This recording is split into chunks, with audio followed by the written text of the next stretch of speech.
then you're expecting her to come back? Yeah, and we talked to her over the phone while she was gone and everything, all 3 times.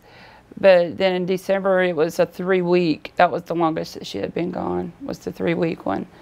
And then, of course, it wasn't right to the very dead end of the 3 weeks. They called, and she was just wanting to extend this stay. And we agreed on that after a little bit of talk. And then her birthday come up, and it come up to her birthday. Wanted to extend that, and we was going to go to a birthday party up there, and then was going to give it at a bowling alley. And my whole family was invited, my parents, all of us. And then it was about a week before her birthday when they called to let me know that Erica, I knew that didn't come back was going to come up anyway. I was just wondering when it was going to finally be asked, because it was hinting around longer. Stay a little bit longer, stay a little bit longer. When you say you're invited to go there at a bowling alley? At Asheville. Okay. At what point, she said she didn't want to come home? Or what, yeah. You tell me. What? No, she just wanted to stay with Nan. And I, in and out of the hospitals, and even back in September when she would come home, in November when she'd come home, she always wanted to go back. She was ready to go back the very next day after she come back. And she loved Nan's. She'd always wanted to go to Nan. If it wasn't going, she wanted to call her, and she was always ready to go. And when I go in and out of the hospital, that would be the first place she wanted to go back, was instead of going to my mom's and staying with her older brother and sisters, it would be, can I go stay with Nan while you're in the hospital? That was a 4-hour drive, and we always didn't get a advance notice, I'm going to be in the hospital. It might be an emergency room, then get put in.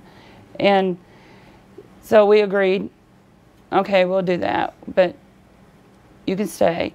We wasn't ready to do no permanent signing over or anything like that. I just wasn't ready to do something like that. Because I felt like I lost her at that point, that she wasn't going to come back. But she was happy, and she loved Nan. I liked Nan. I really did. She's a very sweet lady. But at some time you have to, as the adoptive parents, make a decision that it's okay for her to stay with Nan. Mm-hmm. And we did that in February. We let her know it was okay. We trusted Nan fully. I mean, I trusted Nan with even my other kids, not just Erica, if that was the case, I needed her for that. Nan was just a lady that she was sweet. And Erica always had good to talk. On September when she come back, November, Erica loved this lady with her whole heart. She loved her to death. At what point did the conversation go from I'm having fun here and I think I want to stay? What were those conversations like? Let's talk about it later. I kept trying to delay that, thinking I always would think when she'd get there and get a little bit tired and want to come back, because she has little brother and sisters and stuff, and she'd miss us, and she'll want to come back. She'll come back, and then I knew that she loved it, and she was happy, and she was really truthful about wanting to stay. And she was 14 years old right then. She was like a week from being 14, and with everything going on with the medical situation and everything, I thought it would be a little bit more stable and better for her to actually stay there. She loved it. She loved it. Did you discuss with Nan that you wanted her to stay there because of your medical issues? No, I don't think that I actually told Nan. I don't remember saying anything. Nan, I want her to stay because of the medical. No. It was mainly always Erica wants to stay. Can she stay? And, of course, it was always well known if at any time that we wanted her to come back, she would bring her just like that. That was always done. Did the two of you have a conversation about, okay, at what point do we say, okay, well, she can stay if she wants to stay longer? Well, we pretty much gave Nan the permission to do that when she talked to us that last time. She knew it. She knew that I had no problem with her staying up there at all. Because they had been discussing even purchases of cars, even a year away when she got her driver's permit and her license. And I guess you could say we had a mutual agreement. She was going to stay there. But I mean, it was not like we couldn't visit her. She let us know that we was welcome at any time we wanted to. We just had to pick the phone up and arrange it. Did you all ever meet with her or go up there? No. No. When was the last time, we'll follow up on that question, why didn't you go see her? And when was We the called. last time you physically heard from her on the phone? I mean, if she was up there Yeah. and you guys agreed, she can stay there. Well, about a week after the conversation about the not coming to the birthday party, Erica did not want us at her birthday party. And that was the whole same conversation about her staying there. We was very hurt then, but I called about, I would say probably about a week later, and several other times too, because I didn't know if it was just her phone got disconnected from non-payment, because the only thing it would say it was not receiving phone calls at this time. Did you have an address? No, I didn't. She come down.